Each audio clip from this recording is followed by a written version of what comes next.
وہ بھی اپنے سر درد سے نبرد آسما ہوتی مائی کرما کے ساتھ صبح سے کچن کے کاموں میں لگی ہوئی تھی۔ چہرے کی سانولی رنگت میں زردی سی گلی ہوئی تھی۔ کانپتے ہاتھوں سے کوئی کپ یا گلاس گر کر ٹوٹ جاتا تو مائی کرما اسے کوستی۔ اب بھی وہ دوپہر کے کھانے کے لیے کٹی ہوئی سبزیاں دھو رہی تھی جب اسے ابکائی آئی تھی۔ وہ فوراً ایک طرف ہوئی۔ مائی کرما توے پر فرائی ہوتا انڈا چھوڑ کر اس کے قریب آئی تھی۔ کمبخت ماری کون سی بیماری چمٹا بیٹھی ہے جو جاتی ہی نہیں؟ جب کہہ رہی ہوں کہ چل حکیم کے پاس تو کیا موت نظر آتی ہے تجھے ہیں؟ اس کی پیٹھ نرمی سے تھپکتی وہ کچھ سختی سے بولی تو زہرا نے آنکھوں میں آتا پانی صاف کیا۔ لیمو دے دے مجھے اماں، ہو جاؤں گی ٹھیک۔ ان کا ہاتھ جھٹک کر رکھائی سے کہتی وہ پھر سے اپنا کام کرنے لگی۔ ارے اماں کچھ جل رہا ہے، کیا رکھا ہے آپ نے توے پر؟ کچن میں آتی حدیبہ نے چولہے کی طرف آتے ہوئے پوچھا۔ آئے ہے بی بی، میری تو مت ہی مر گئی۔ اپنے سر پر ہاتھ مارتی مائی کرما چولہے کی جانب بھاگی۔ تب تک حدیبہ گیس بند کر چکی تھی، انڈا جل چکا تھا۔ غلطی ہو گئی بی بی، فدا سرکار کے لیے ناشتہ بنا رہی تھی، اس منحوس ماری کی وجہ سے یہ۔ وہ بوکھلاہٹ کا شکار ہوتی عاجزی سے بولی تو حدیبہ نفی میں سر ہلاتی مسکرائی۔ کوئی بات نہیں، ایک انڈا ہی تو تھا، لائے میں بنا لیتی ہوں۔ سائیں بھی اٹھ گئے ہیں، بس زیادہ دیر ہوئی تو پھر بابا سرکار مجھے ہی ڈانٹیں گے۔ توا اٹھا کر نلکے کے پاس لاتی وہ نرم لہجے میں بولی۔ زہرا وہاں سے ہٹی تو جلا ہوا انڈا پھینک کر وہ توا دھونے لگی۔ فدا صبح فجر کی نماز ادا کر کے سویا تھا، ابھی تھوڑی دیر پہلے ہی جاگا تھا اور فریش ہوتے ہی وہ بابا سرکار کے حجرے میں ان سے ملنے چلا گیا۔ مائی کرما کو ذوالفقار عالم شاہ کی جانب سے ہی فدا کے لیے ناشتہ بنانے کا حکم ملا تھا، جو لینے کے لیے حدیبہ کچن میں آئی تھی۔ شرمندہ نہ کریں بی بی، میں بنا لیتی ہوں، آپ کو پتہ تو ہے اگر سندل بی بی آ گئی تو بابا جی سرکار سے میری شکایت کر دیں گی۔ حدیبہ کو انڈا پھینٹتے دیکھ کر مائی کرما جلدی سے بولی تھی۔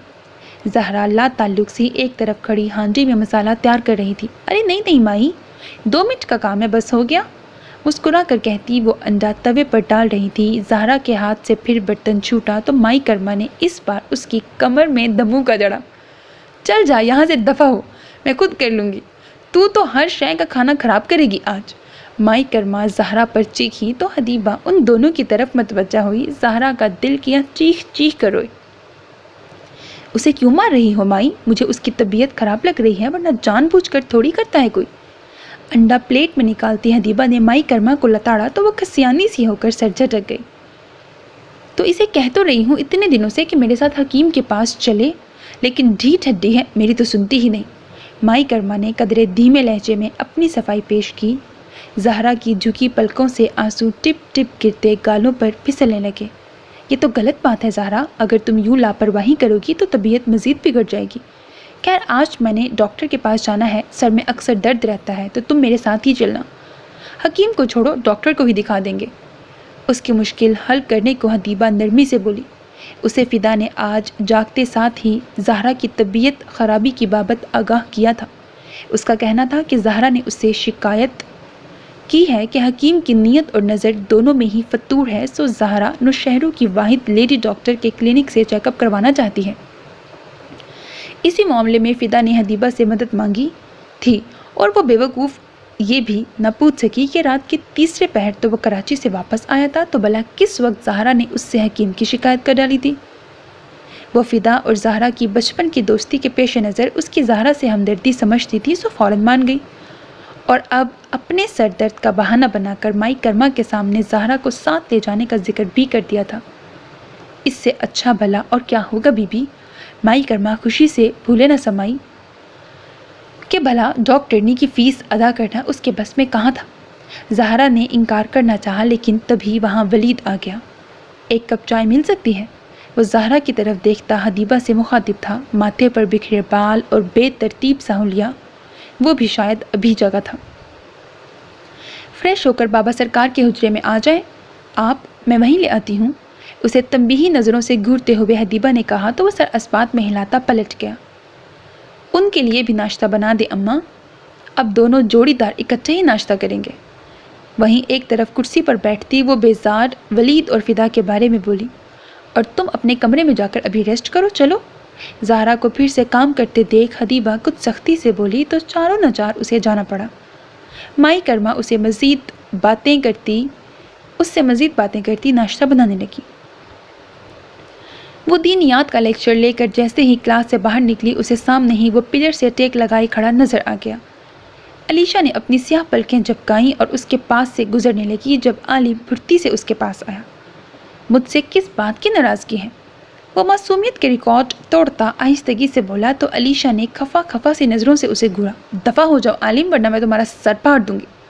وہ تپے سے لہجے میں گھرائی تو وہ ہنسا۔ حالانکہ سر تمہیں اپنے اس ٹیچر کا پھاڑنا چاہیے تھا جب اس نے تمہارا ہاتھ پکڑا تھا۔ عالم نے اسے دو بدو جواب دیا تو علیشا نے ہاتھ میں پکڑی بکس اس کے کندھے پر دے ماری۔ تو تم پھاڑ دیتے نا، تم کہاں مرے ہوئے تھے ایڈیٹ؟ اپنا غصہ اس پر نکالتی وہ چلائی۔ اپنے ہاتھ دفاع میں اٹھاتا عالم ہنستا چلا گیا جبکہ وہ ہنوز خفگی سے بول رہی تھی۔ جب بھی مجھے تمہاری ضرورت ہوتی ہے تم پتہ نہیں کہاں دفع ہوتے ہو۔ جب سب کچھ ہو جاتا ہے تب آ جاتے ہو میرے زخموں پر نمک چھڑکنے کے لیے۔ بے وفا، بے شرم، کمینے بھائی ہو تم، میرا کوئی خیال نہیں ہے تمہیں۔ وہ بنا رکے اسے بکس مارتی بولتی چلی گئی جبکہ وہ بیچارہ ہنستے ہوئے کبھی دائیں تو کبھی بائیں ہوتا خود کو بچانے کی ناکام کوششیں کر رہا تھا۔ اچک کر اسے مارنے کے چکر میں وہ بری طرح ہانپ گئی تھی۔ اوہ یار، ہاں، اب تم پنگے لوگی تو مجھے الہام تھوڑی ہو جائے گا کہ ہاں چڑیل صاحبہ فلانی جگہ نیا کھاتا کھولے بیٹھی ہیں تو میں فوراً وہاں پہنچوں۔ وہ اپنی صفائی دینے کو ہنستے ہوئے بولا تو علیشا اپنی گلابی پڑتی آنکھیں مسلتی ایک طرف سنگی بینچ پر جا بیٹھی۔ عالم نے شرافت سے نیچے گر چکی اس کی بکس اٹھائیں اور خود بھی اس کے پاس آ گیا۔ ایک محبت کا گناہ ہی کیا تھا نا، بیچارے نے تھپڑ مارنے کی کیا ضرورت تھی؟ اس کے پاس بیٹھتا وہ اب کی بار نرمی سے اس سے شیست کی بابت دریافت کر رہا تھا۔ اس کے سوال پر علیشا نے ایک بار پھر اسے گھورا۔ وہ میرا اسکیچ بنا رہا تھا اور ہر وقت مجھے گھورتا رہتا ہے۔ اس کا علاج ضروری تھا، مجھے اس کو تھپڑ مارنے پر کوئی افسوس نہیں ہے۔ مجھے تو غصے میں کہتی وہ آنکھ میں سر جھٹک کر شمس کا نام لیتے لیتے چپ کر گئی۔ اس کی بری آنکھوں میں ایک بار پھر کل والا منظر گھوم گیا جب شمس نے اس کا ہاتھ تھاما تھا۔ جانے کیوں اس ایک لمس نے اسے ساری رات جگائے رکھا تھا۔ وہ پچھلی رات سو نہیں پائی تھی۔ کیا تم نے تو شاید اپنے ٹیچر کے بارے میں کچھ کہنا چاہتی ہو؟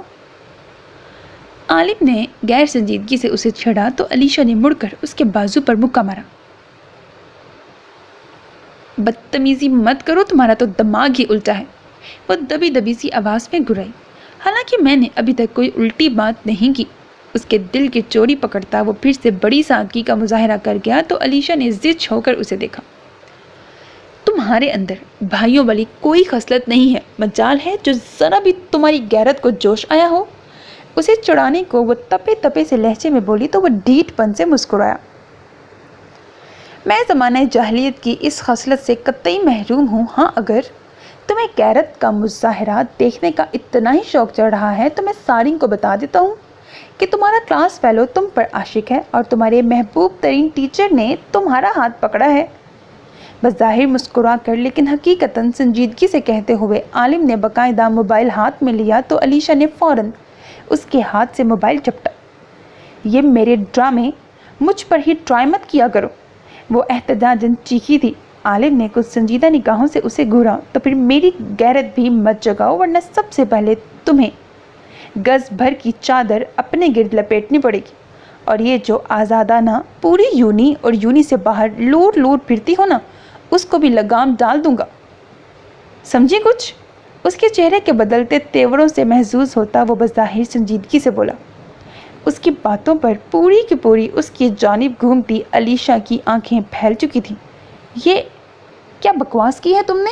ہاں بتانا تو ذرا۔ چادر مینس دوپٹہ لوں گی اور وہ بھی میں، اور کیا کہا تم نے؟ میں لوٹ پھرتی ہوں۔ وہ غضب ناک ہو چکی تھی۔ عالم نے وہاں سے اٹھنے میں ہی عافیت جانی۔ مذاق کر رہا تھا یار، کہاں تو ہے میں سارنگ والی غیرت سے محروم ہوں۔